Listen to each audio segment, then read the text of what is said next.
Hey everybody, this is Jeremiah Leads Nearby, and in today's video I'm going to show you how to use AI to enhance check-ins on the Nearby Now app. To get started, you'll want to log into your Nearby Now app. Once you're logged in, it takes you straight to the screen where you can complete a check-in. I'm going to type in Reem Water Heater Replacement.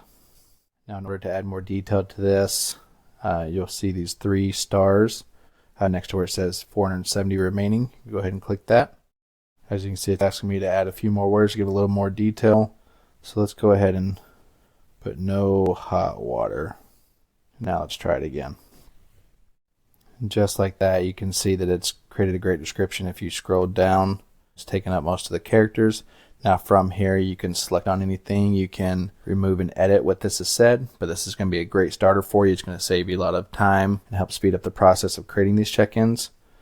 Now once I've done this, let's go ahead and add a photo. Check-in.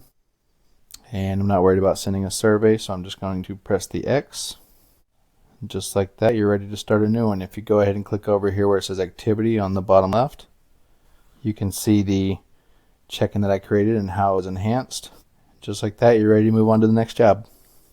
I hope you found this video helpful. If you have any questions about any of our products, please feel free to reach out to us at 919-758-8420, or you can reach us at www.leadsnearby.com. Have a great day.